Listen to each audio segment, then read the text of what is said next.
Assalamualaikum warahmatullahi wabarakatuh. Nama saya Heldawati, NPM 2021010255 semester 6. Di sini saya akan menjelaskan materi tentang sifat dan karakteristik hukum Islam guna memenuhi tugas mata kuliah Filsafat Hukum Islam dengan dosen pengampu Hervin Yoki Pradikta MHI.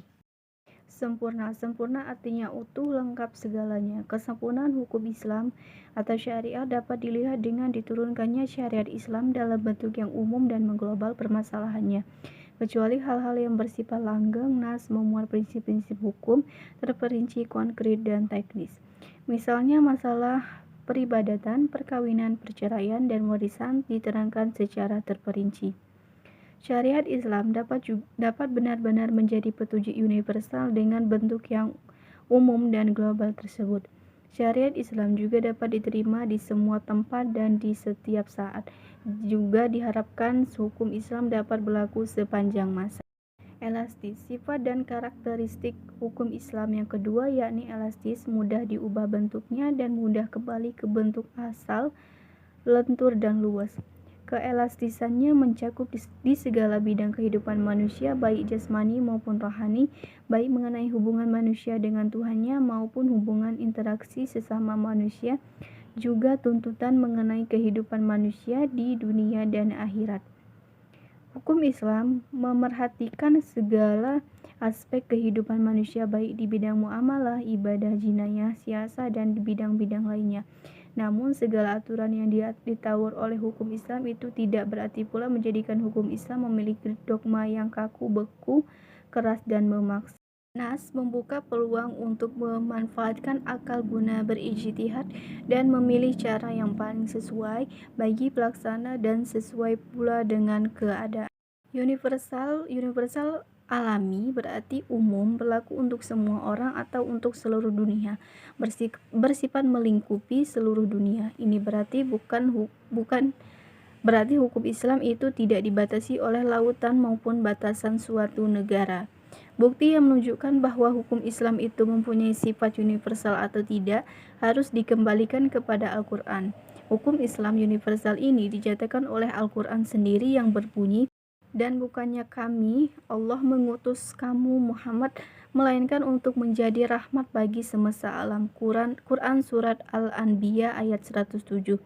Dan kami, Allah, tidak mengutus kamu Muhammad melainkan kepada umat manusia seluruhnya sebagai pembawa berita gembira dan sebagai pemberi peringatan, tetapi kebanyakan manusia tidak mengetahuinya. Quran Surat Al-Saba ayat 28. Kedua ayat Al-Quran di atas menyatakan bahwa syariat yang dibawa oleh Nabi Muhammad SAW bukanlah dikhususkan untuk orang Arab saja, namun berlaku bagi seluruh umat manusia yang ada di seluruh dunia. Dinamis dalam Kamus Besar Bahasa Indonesia dijelaskan makna dari kata dinamis adalah penuh semangat dan tenaga sehingga cepat bergerak dan mudah menyesuaikan diri dalam keadaan dan sebagainya. Kedinamisan hukum Islam terletak pada dasar-dasar yang menjadi dasar dan tiang pokok bagi hukum. Dasar-dasar dan pokok-pokok itulah yang menjadi sumber kekuatan, kelemahan, kemudahan, dan kesukaran dalam menetapkan hukum Islam, sesuai dengan tabiat manusia yang tidak menyukai beban yang membatasi kemerdekaannya, sehingga manusia mengerti beban hukum Islam dengan sangat hati-hati. Manusia tidak akan bergerak mengikuti perintah jika perintah itu tidak dapat menawan hatinya atau mempunyai daya pesona. Syariat Islam dapat menarik manusia dengan amat cepat dan manusia bisa menerimanya dengan ketetapan hati, karena Islam menghadapkan pembicaraannya kepada akal dan mendesak manusia bergerak dan berusaha serta memenuhi kehendak fitrah yang sejahtera. Sebagaimana hukum Islam menuju kepada toleransi, persamaan, kemerdekaan, menyuruh untuk berbuat ma'ruf dan mencegah munkar. Sendi-sendi dari kedinamisan hukum Islam adalah: yang pertama, meniadakan kepicikan. 2. Menyedikitkan tugas. 3. Mensyariatkan hukum dengan cara berangsur-angsur. 4. Memerhatikan kemaslahatan manusia. 5. Mewujudkan keadilan yang merata. Sistematis. Syariat Islam bersifat sistematis, artinya ia mencerminkan sejumlah doktrinnya bertalian dan berhubungan di antara satu dengan lainnya secara logis. Beberapa lembaganya saling berhubungan satu dengan lainnya. Perintah sholat di dalam Al-Quran selalu diiringi dengan perintah menunaikan zakat. Perintah untuk makan dan minum diiringi dengan kalimat, tetapi jangan berlebih-lebihan. Demikian pula dengan lembaganya, pengadilan dalam Islam tidak akan memberikan hukum potong tangan bagi pencuri bila keadaan masyarakat sedang kacau dan terjadi kelaparan. Tidak akan memberikan hukuman rajam bagi pezina dan kebiasaan berpakaian yang belum diterapkan sebagaimana yang dikehendaki oleh hukum Islam itu sendiri. Hukum Islam dengan lembaganya demikian saling berhubungan satu sama lainnya. Hukum Islam tidak akan bisa dilaksanakan apabila diterapkan sebagian dan ditinggalkan sebagian lainnya.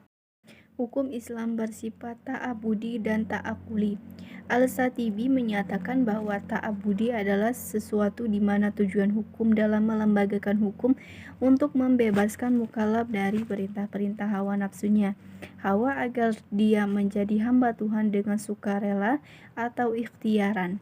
Menyesuaikan dia juga hamba Tuhan secara alamiah, iditiran secara terpaksa.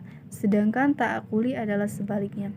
Bersifat ta'abudi, lebih jelasnya, ta'abudi adalah suatu bentuk ibadah yang tujuan utamanya untuk mendekati diri kepada Allah, yakni beriman kepadanya dan segala konsekuensinya berupa ibadah yang mengandung sifat ta'abudi murni, artinya maka ide dan konsep yang terkandung di dalamnya tidak dapat dinar atau khairu ma'kulah al-makna atau suprarasional.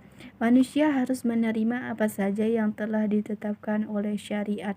Contohnya, sewaktu Umar melaksanakan haji bersama Rasulullah mencium batu Hajar Aswad.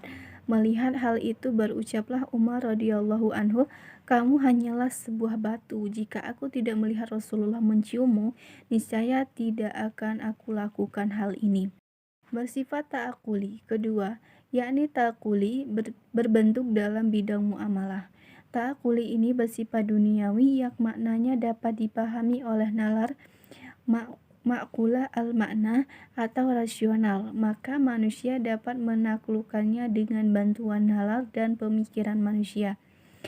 Ilat dari muamalah yang bersifat ta'akuli dapat dirasionalkan dengan melihat ada maslahat atau mudarat terkandung di dalamnya. Sesuatu dilarang karena ada kemudaratan di dalamnya dan dianjurkan karena ada maslahat di dalamnya. Sekian penjelasan dari saya. Terima kasih atas perhatiannya. Saya akhiri. Wassalamualaikum warahmatullahi wabarakatuh.